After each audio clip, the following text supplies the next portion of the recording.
Esse é o workshop de boas práticas para um trabalho eficaz. É apresentado por mim, né? Pedro Joia, e destinado ao grupo Agropoli.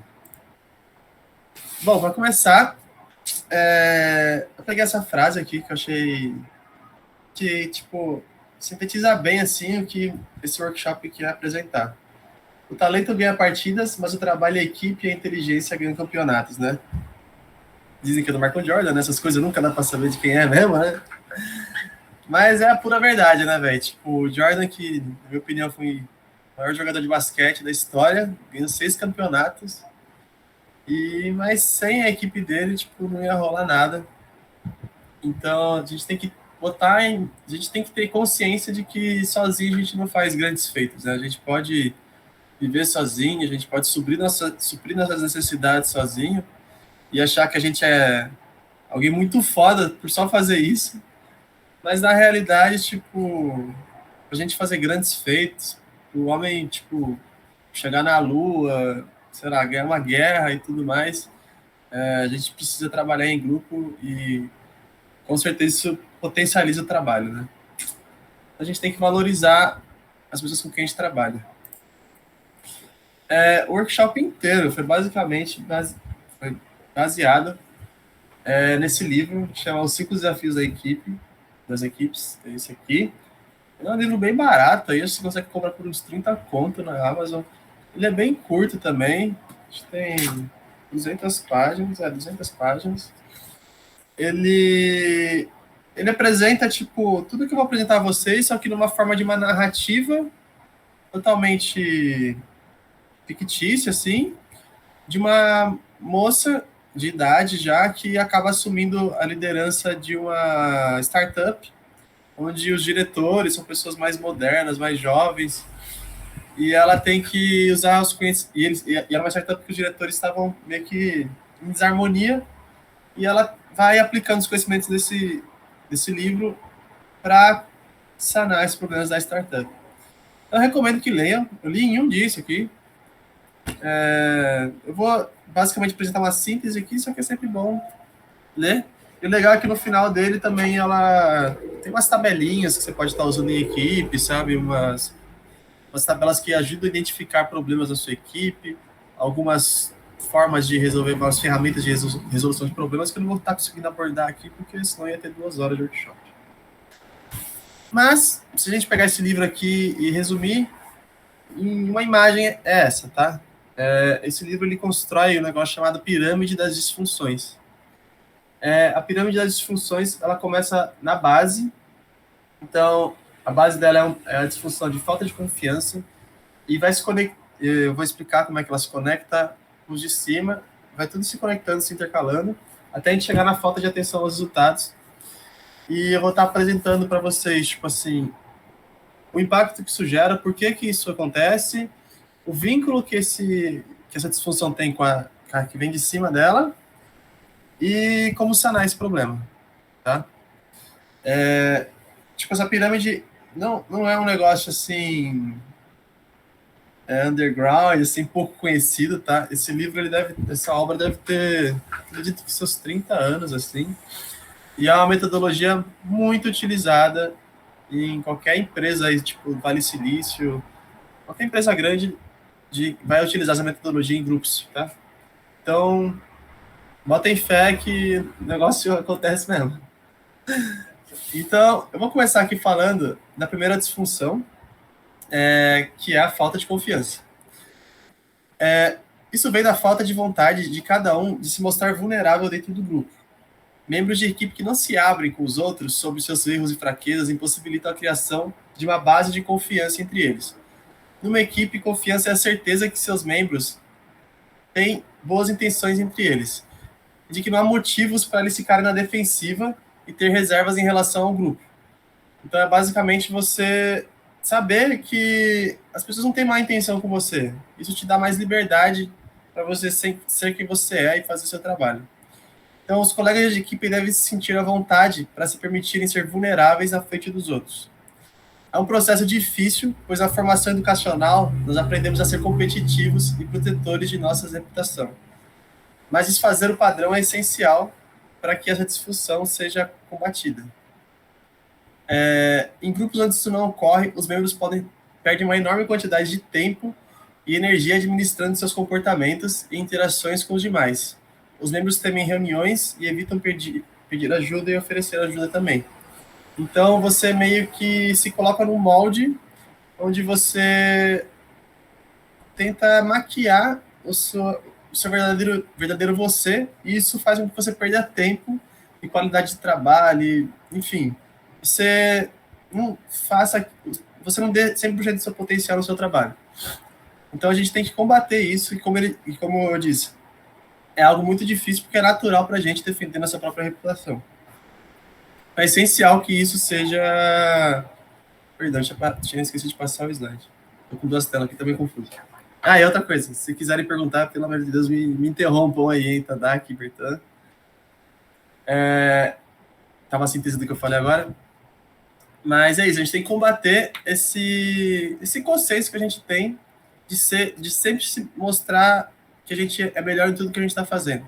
O que não é verdade, tá? Tipo, em diversos grupos que eu trabalhei, em diversas empresas que eu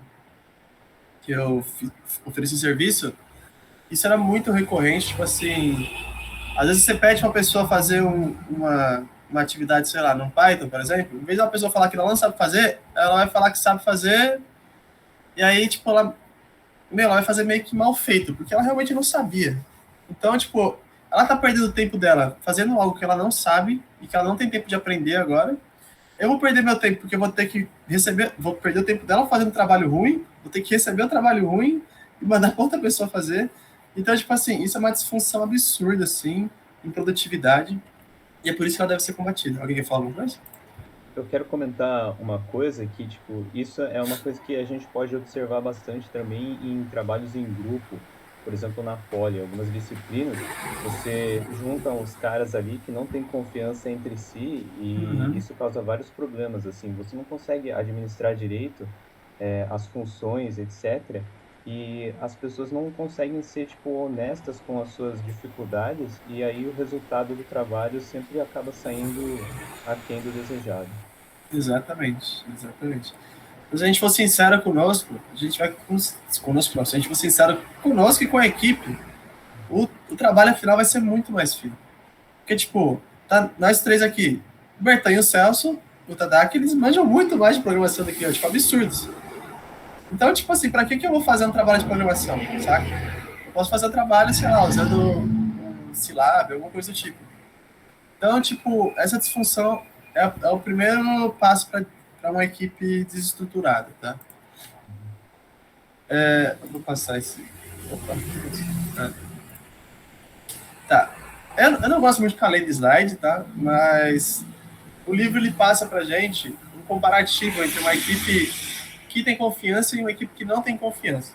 E eu achei, tipo, muito pertinente essa comparação pra gente saber onde, tipo, tá o X da questão, onde é que as coisas se distinguem uma da outra, né?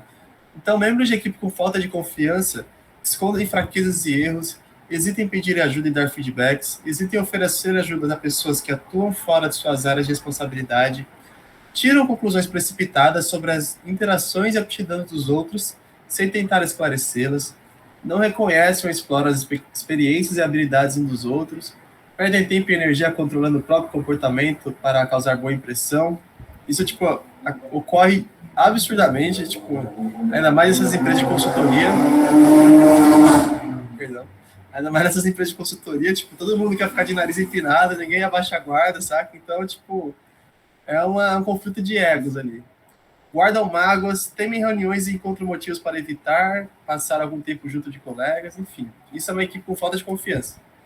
Uma equipe onde existe a confiança, as pessoas admitem suas fraquezas, seus erros, pedem ajuda, aceitam perguntas e informações sobre suas áreas de responsabilidades, dão uns aos outros o benefício da dúvida antes de chegar a conclusões negativas, assumem risco dando feedback e oferecendo ajuda, valorizam e exploram as experiências e habilidades uns dos outros, isso é muito importante, investem tempo e energia em questões importantes, não em politicagens, oferecem e aceitam desculpas sem hesitar, anseiam pelas reuniões e por outras oportunidades de trabalho em equipe. Então, se a gente parar para ver, você se sente mais em casa, né? Você se sente mais como se você estivesse trabalhando com amigos. Porque é basicamente isso, né? Seus amigos são aquelas pessoas que sabem bem quem você é, sabem das suas fraquezas e te ajudam. Então, quando você não se abre para o seu grupo, você meio que não cria uma relação fluida, você não cria um vínculo. Então, isso traz todos esses problemas que vocês podem ver aqui.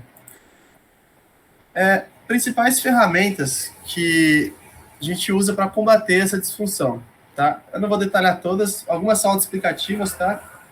Exercício de histórias pessoais. Então, esse exercício, ele, sei lá, você pega o seu grupo e cada um conta a sua vida, a história de vida, para os demais membros do grupo. E isso faz os outros membros conhecerem aquela pessoa, terem mais empatia, verem que ela é um ser humano e não um robô, saca? Isso eu fazia muito na empresa Júnior. Exercício de eficiência da equipe. Esse exercício você vai, tipo, cada membro vai falar qual que é como é que eu posso dizer?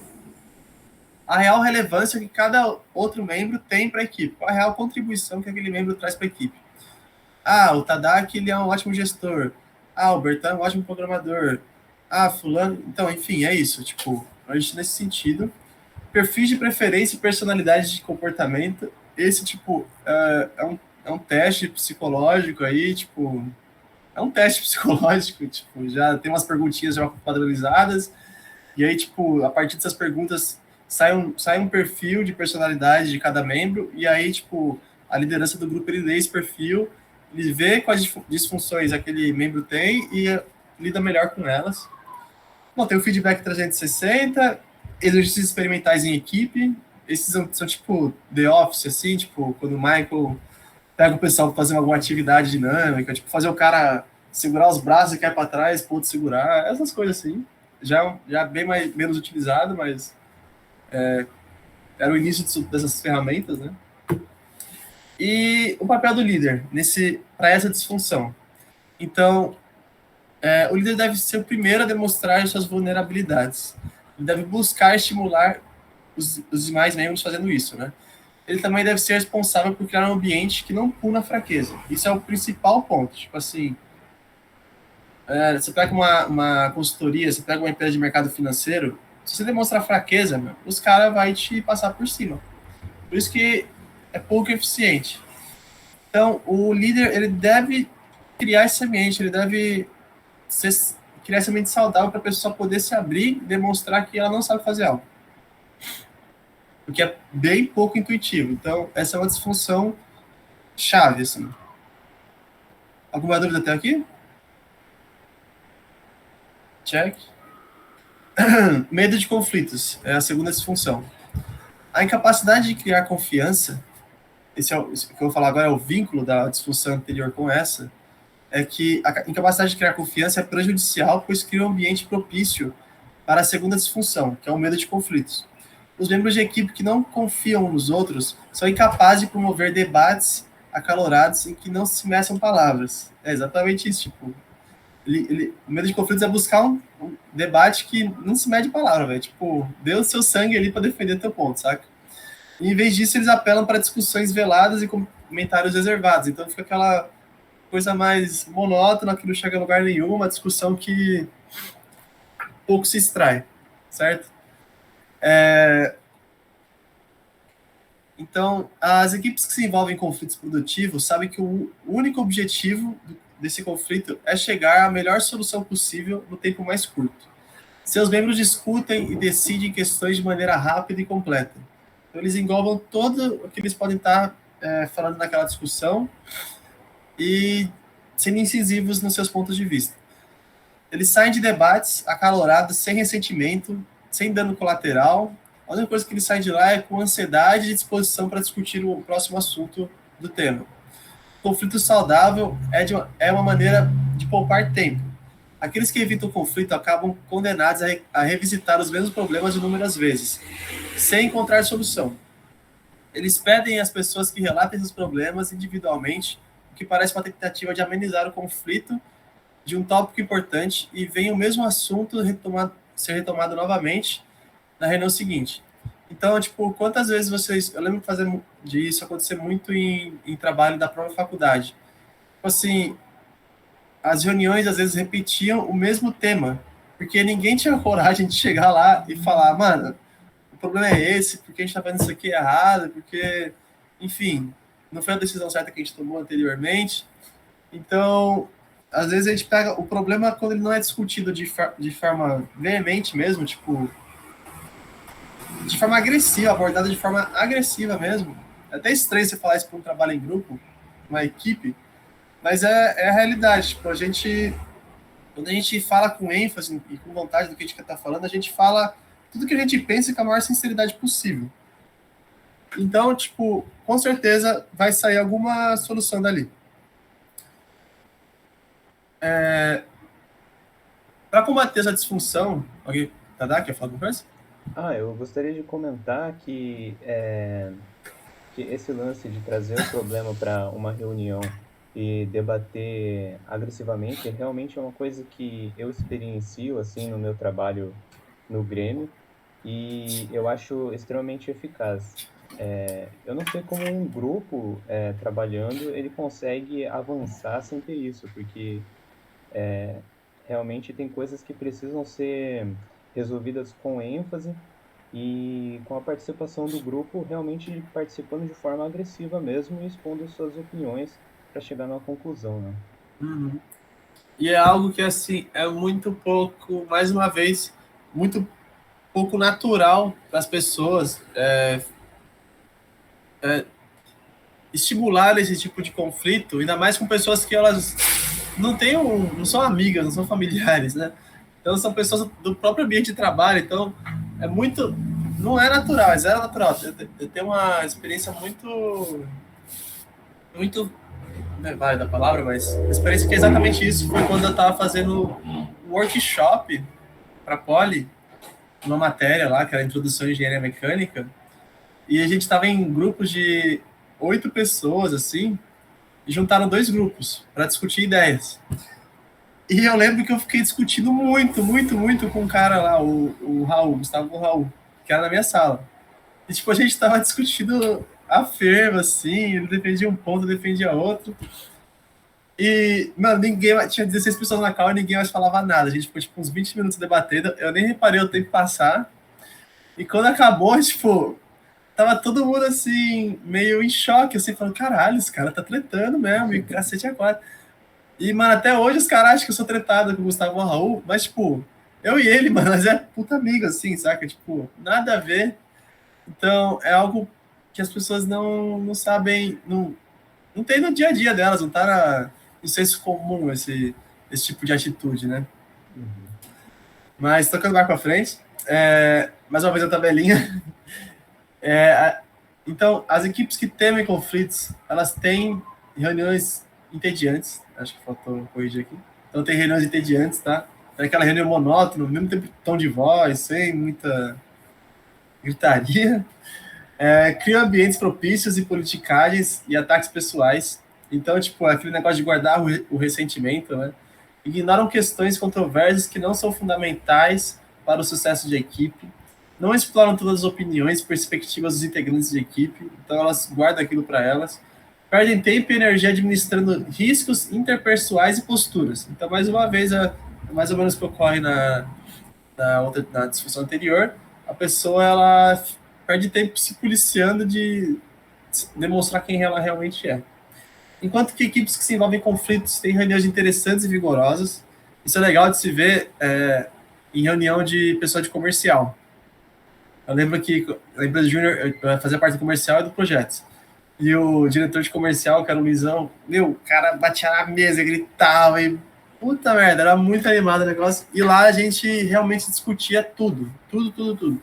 E nas de projetos era tipo um clima mó monótono, assim, mó zen. Dava sono, você saía da reunião sem saber o que aconteceu. Enfim, as equipes extraem e exploram as ideias de todos, solucionam problemas com rapidez, minimizam as politicagens, isso faz elas ganhar tempo, e colocam em pauta as questões críticas, certo? Então, colocando em pauta as questões críticas, você consegue desenvolver melhor os problemas, desenvolver melhores soluções para esse problema e chegar na melhor solução possível da maneira mais rápida possível. As principais ferramentas para combater essa disfunção. A primeira chama mineradores. Minerador é tipo o líder de uma reunião, vai designar alguém, ou pode ser ele mesmo, para ser uma pessoa que vai cavar problemas e vai apontar problemas, assim.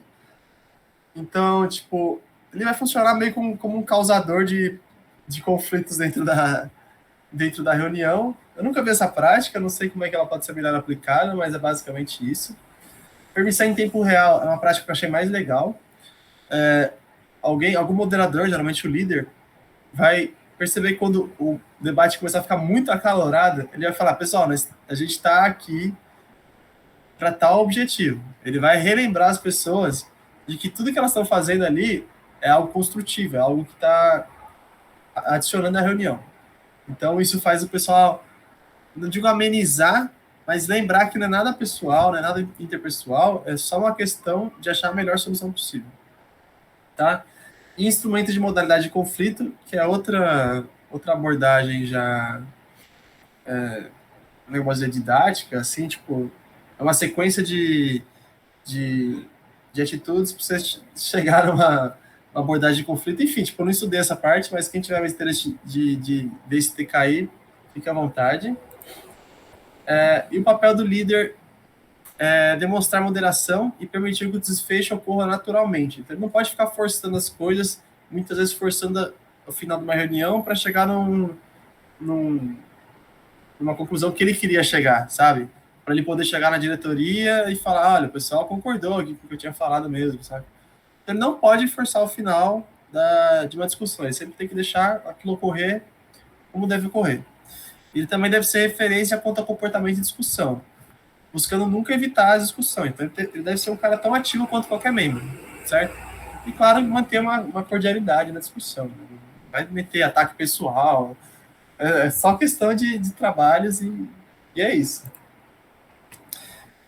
A terceira disfunção é a falta de comprometimento.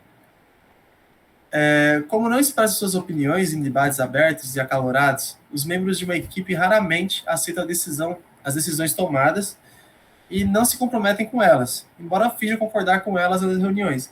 Então, tipo, o seu líder vai lá, dá uma conclusão de uma reunião, uma conclusão que você, sei lá, tipo, não vê sentido algum, mas você é obrigado a fazer, saca? E você vai acabar fazendo de um jeito nas coxas, porque você não vê sentido naquilo, não foi discutido aquilo, enfim.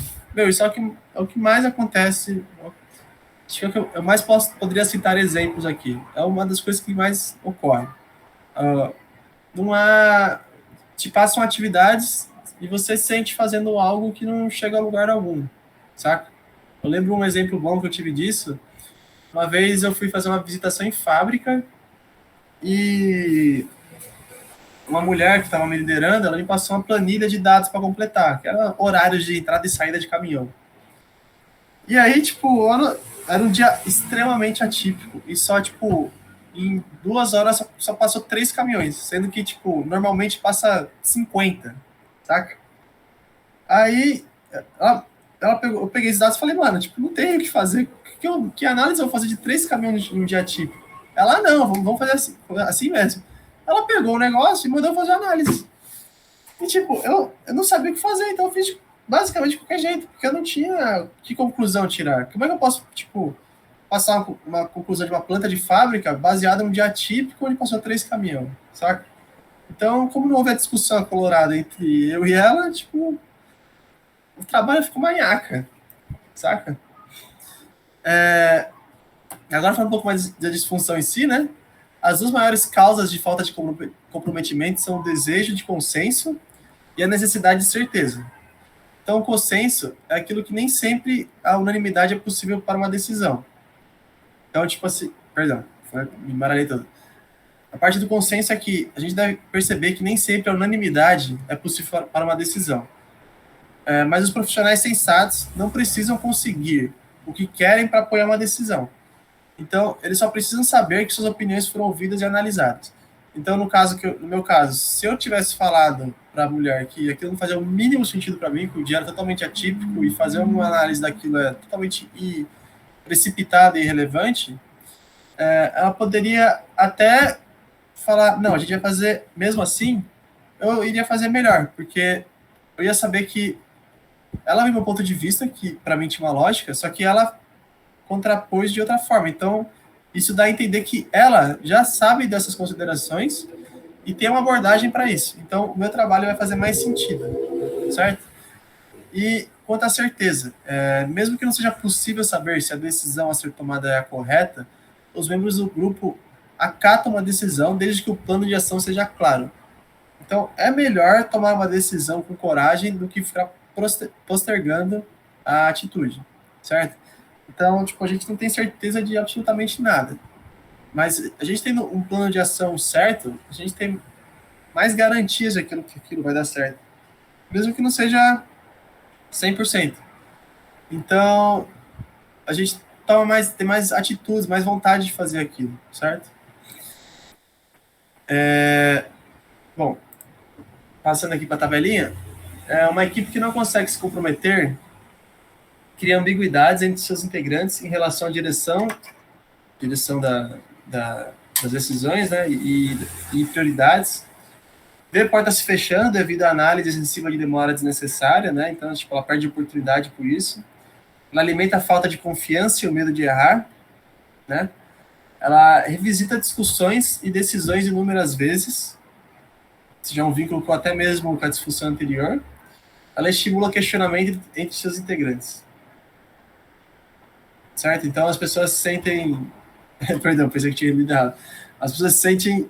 Basicamente, o que aconteceu comigo. Eu me questionei do que eu estava fazendo ali. Sabe? Uma equipe que se compromete, ela gera clareza em relação a... Deixa eu ver um guardar. Gera clareza em relação à direção e prioridades, alinhando o grupo em torno de um objetivo em comum. Desenvolve a capacidade de aprender através dos erros. Isso é, tipo, crucial para tudo na vida, né?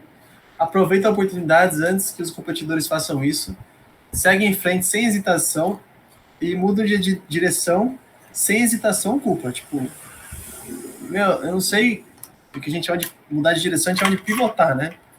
Cara, é muito absurdo, tipo, pivotar uma decisão é uma coisa muito recorrente em qualquer grupo. Eu lembro uma vez que eu fiz um hackathon no Einstein, a gente ficou 3 meses planejando um produto, e no dia de apresentar, a gente tinha o dia inteiro para discutir nossa ideia com profissionais e no final do dia apresentar com uns caras muito foda, né? Tinha até professor do MIT.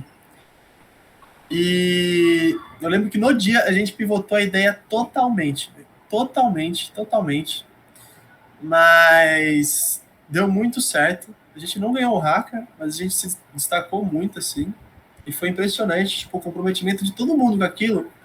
Tipo, tava todo mundo fervorosamente fechado na ideia e fez a coisa acontecer, fez a gente não pagar mico na frente de uns caras foda no final do dia, sabe?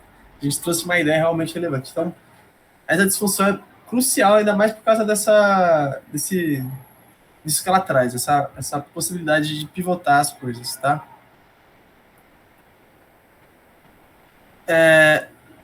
Peraí que eu perdi um pouquinho aqui. Ah, tá. Principais ferramentas para combater essa disfunção. Mensagens em massa. Então, a mensagem em massa, tipo, o diretor mandar um e-mail para a empresa inteira. Isso demonstra alinhamento com o objetivo, isso tira algumas dúvidas, isso mostra transparência, porque o cara está mandando aquilo para a empresa inteira, não é só para o grupo de diretores. Enfim, eu não consigo, tipo, entrar em todos os detalhes do porquê que essa ferramenta é boa para combater essa disfunção.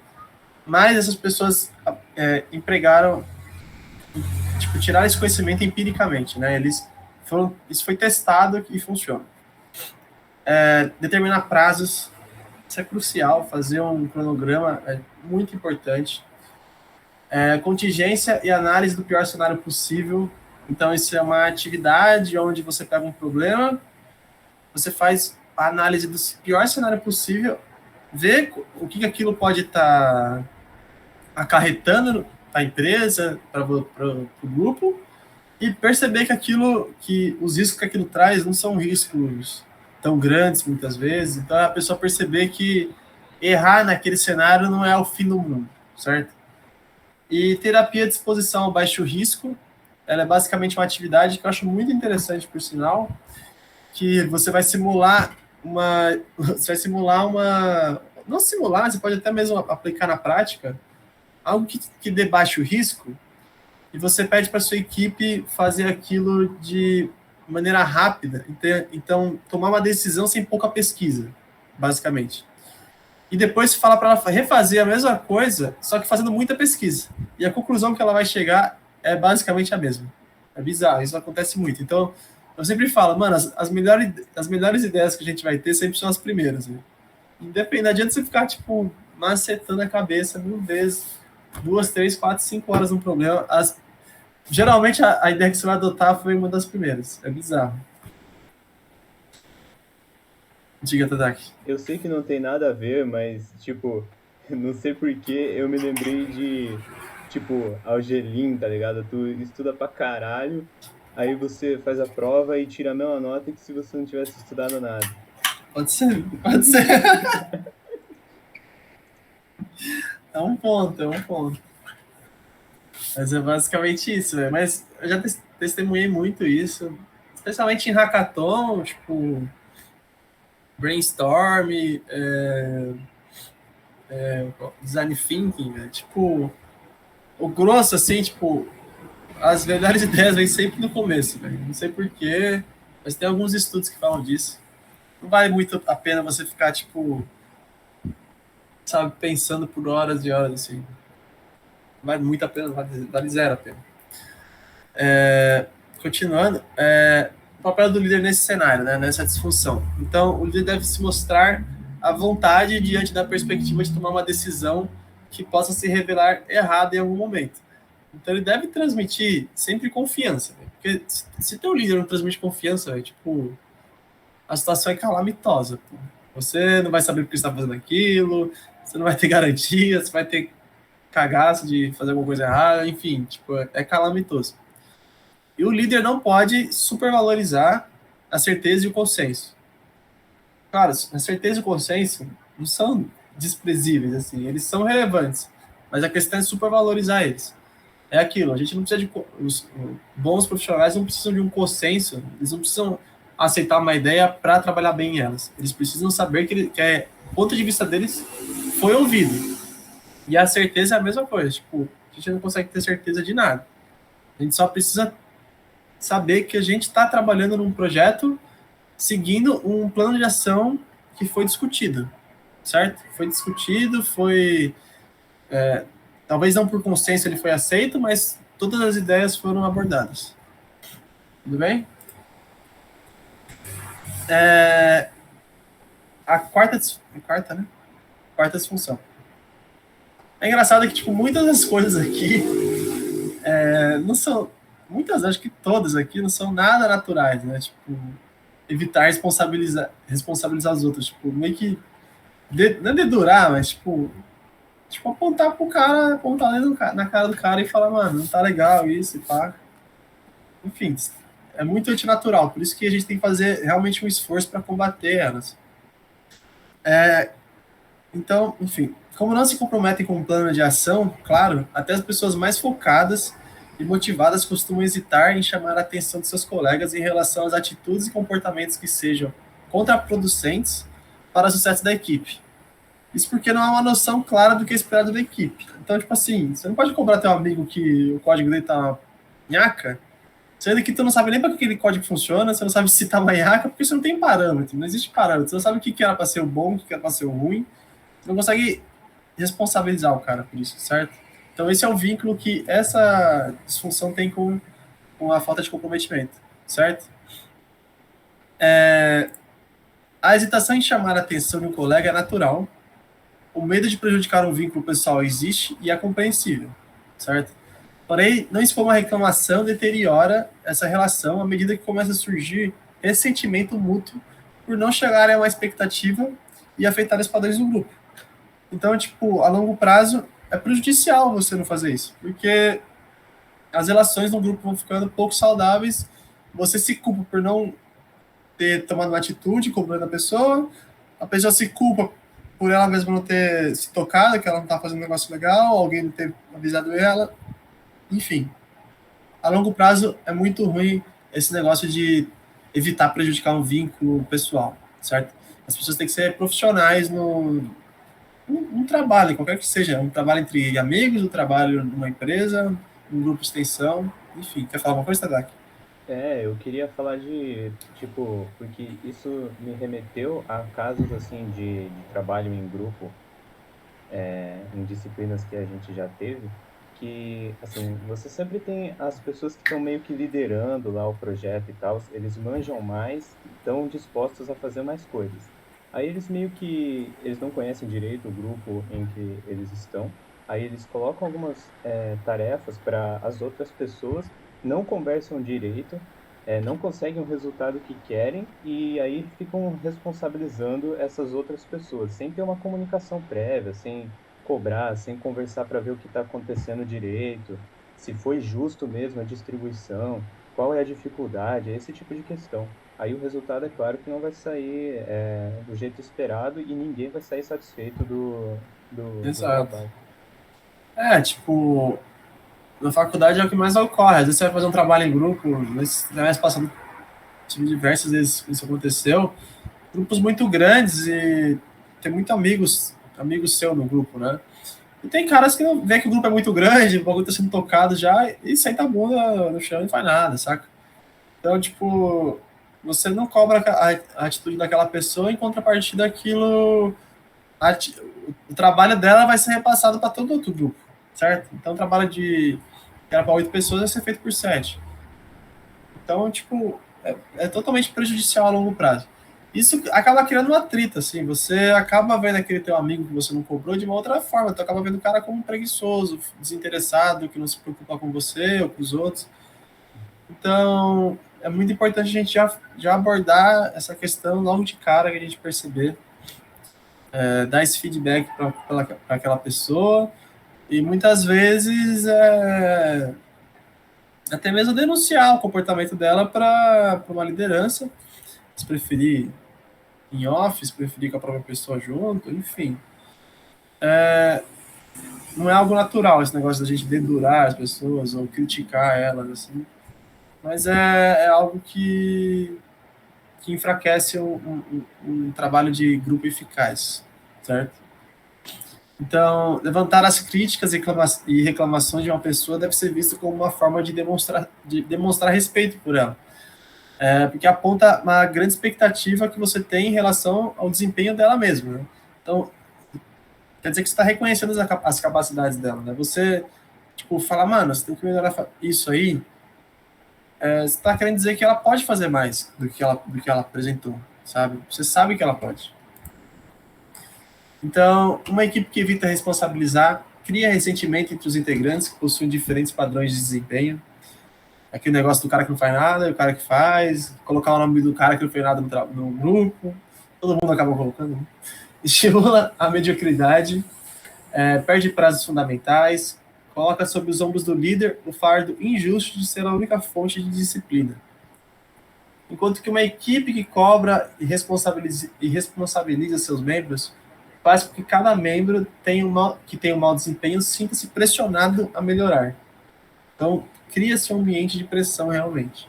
Identifica problemas em potencial com rapidez através do questionamento das abordagens uns dos outros, sem hesitação. Estabelece o respeito entre todos os integrantes, que devem estabelecer o mesmo, acho que mesmo está errado ali, os mesmos. Peraí, o quê? Mesmos níveis de desempenho entre si. Tá. Evita a burocracia excessiva em relação ao controle do desempenho e as ações corretivas, certo? As principais ferramentas para combater essa disfunção são publicação de objetivos e padrões. Então, o que é basicamente isso?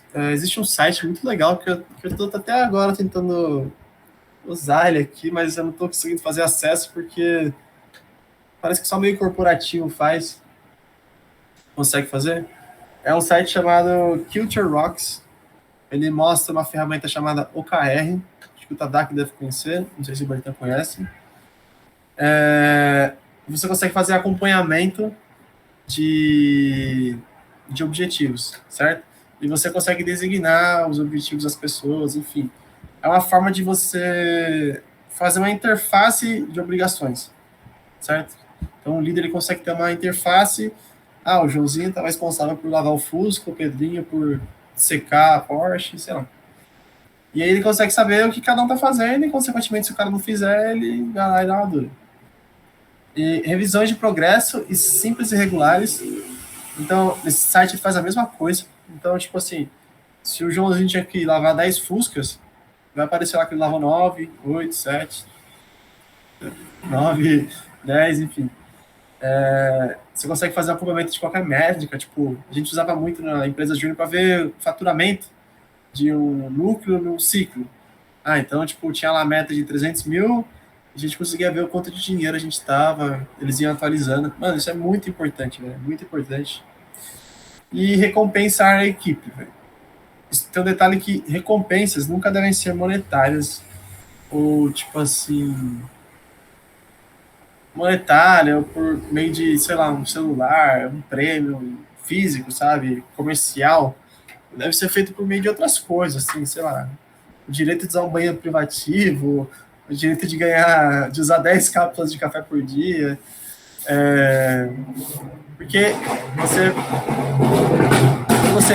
monetiza as recompensas, as intenções dos membros de equipe começam a ser paralelas a chegar aos objetivos da equipe. Elas começam a ser destinadas a receber essas recompensas, e isso é muito prejudicial, tá? Tem esse adendo.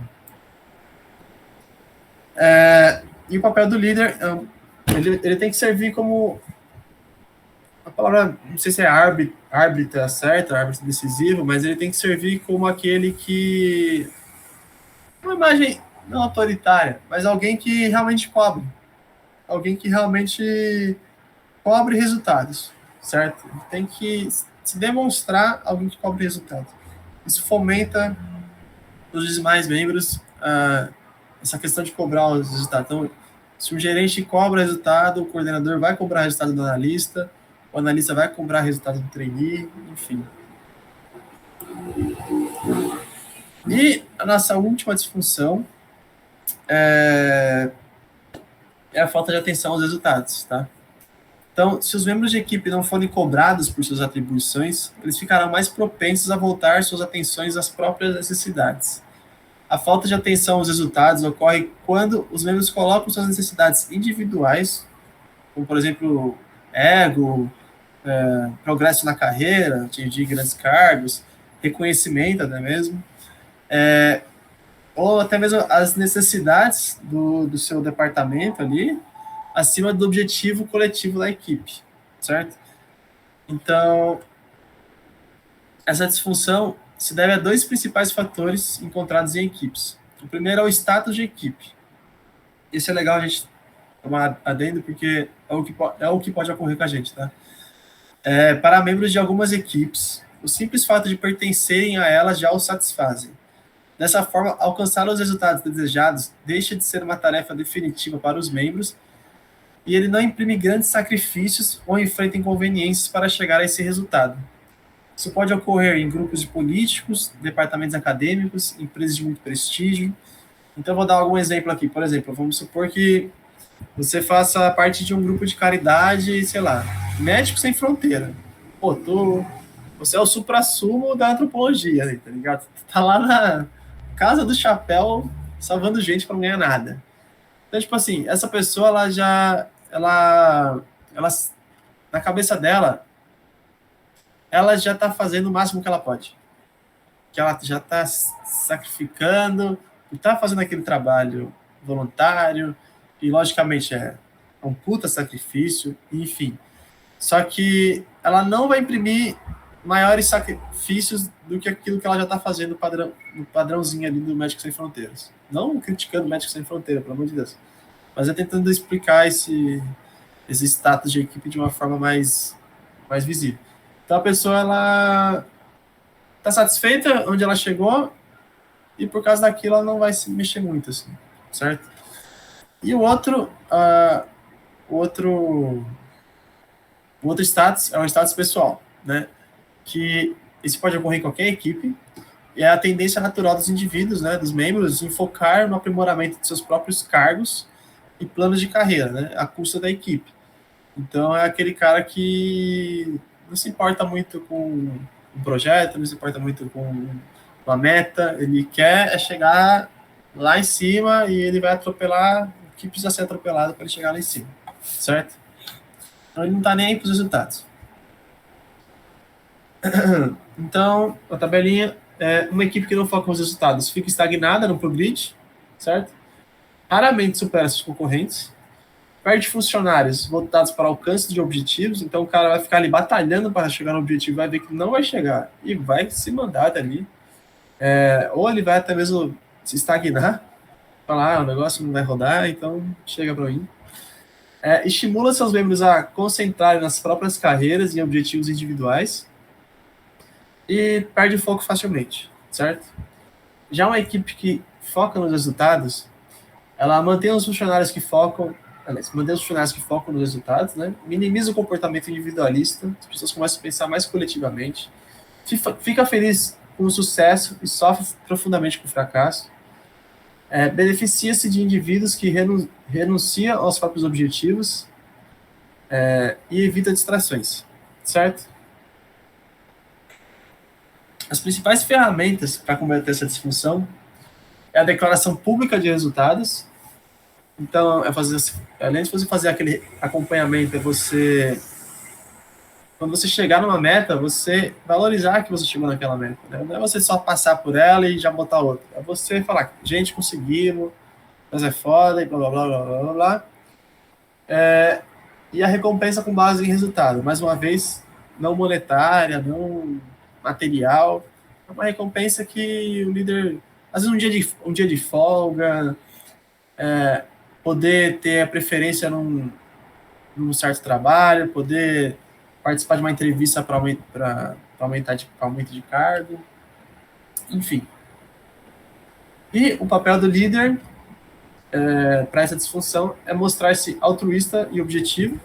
Então ele tem que se mostrar, como é que eu posso dizer, um paizão, né? Ele tem que ser altruísta, ele tem que entender que ele está lidando com pessoas, né?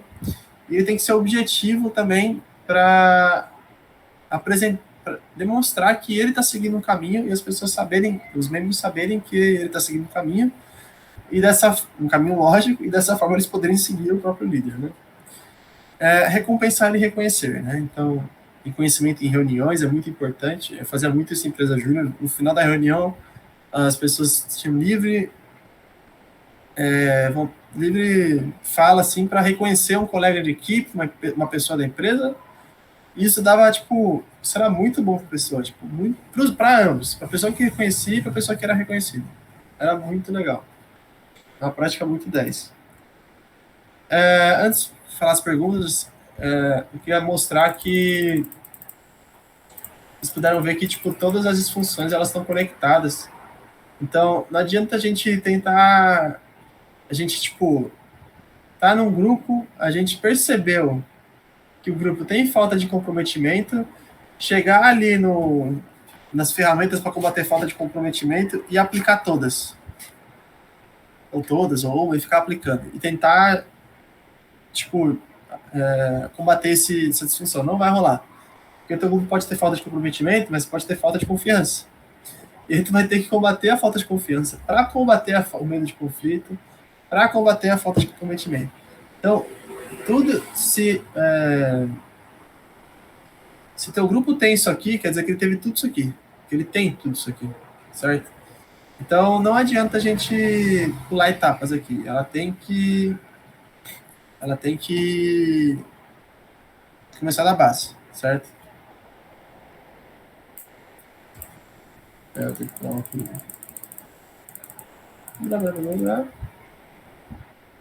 Perguntas, Bertanta, né?